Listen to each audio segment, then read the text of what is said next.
So the subdivisions that exist in the cortex are going to be the sensory component and the motor component.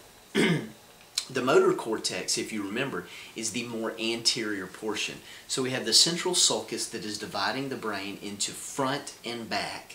And it's not perfectly in half, but it is in front and back. And the precentral, or the one located anterior towards the front of the body. The anterior precentral gyrus that is located just in front of the central sulcus is going to be the primary motor area of the brain. Now there are other motor areas that are important as well, and just anterior to that is actually what's called a premotor area, which is important as well. Incorporated into this motor cortex are structures that are sensory as well. And one area that I want you to be familiar with is very important as far as speech is concerned. It is called Broca's area. That's B-R-O-C-A. Broca's area is important as far as speech, and it is located in the motor cortex of the cerebrum. Then there is the sensory cortex, and you'll remember that sensory cortex is located more posteriorly.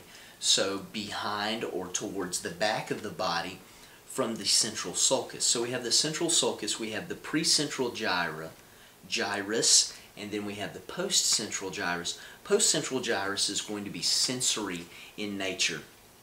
And that is the primary sensory cortex, is actually going to be that single gyrus running just behind the central sulcus. However, there are visual, there are auditory, and there are olfactory areas associated with the sensory cortex.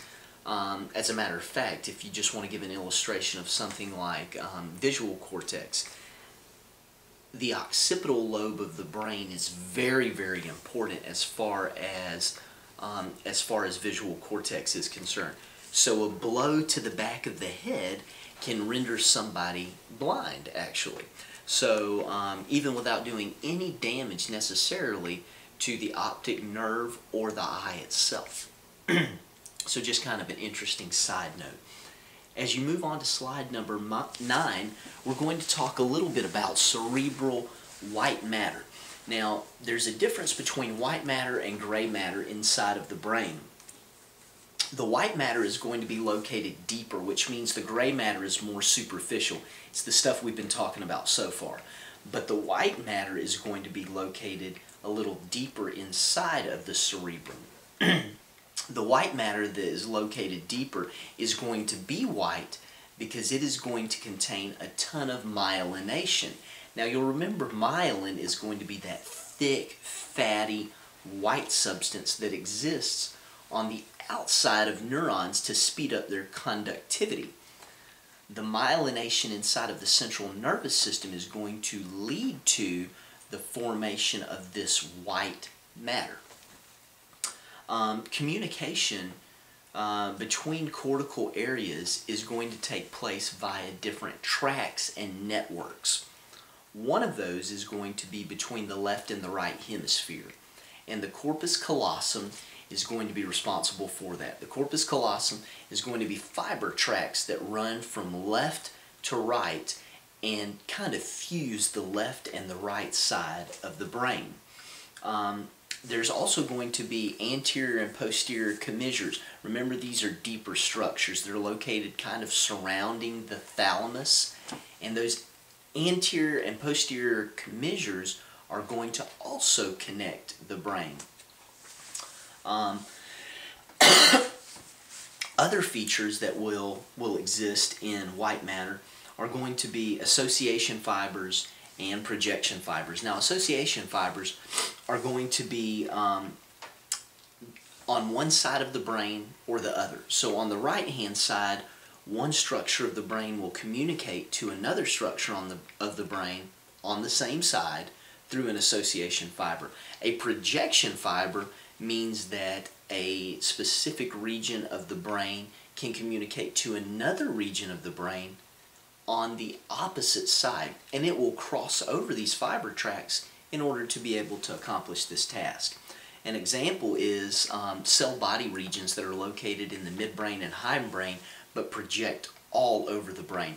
Things like the locus ceruleus, which is important as far as norepinephrine or noradrenaline release, has projections throughout the brain. Same way for the dorsal raphe nuclei, important for serotonin production and release, and the substantia nigra, which is important for dopamine production and release.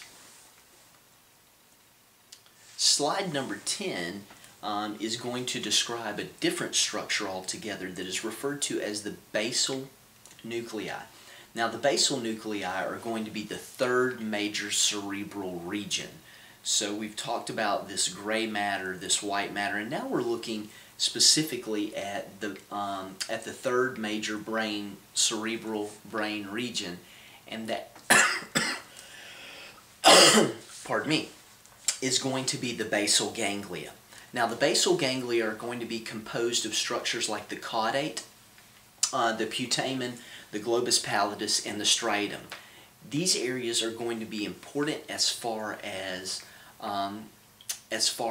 learning and memory, as well as some motor movements as well. So just keep that in mind as you prepare for this exam. But make sure you know the structures associated with the basal ganglia: the caudate, the putamen, the globus pallidus, and the corpus striatum, or the striatum as it's listed in the book. So make sure you know those for the basal ganglia as part of the basal nuclei.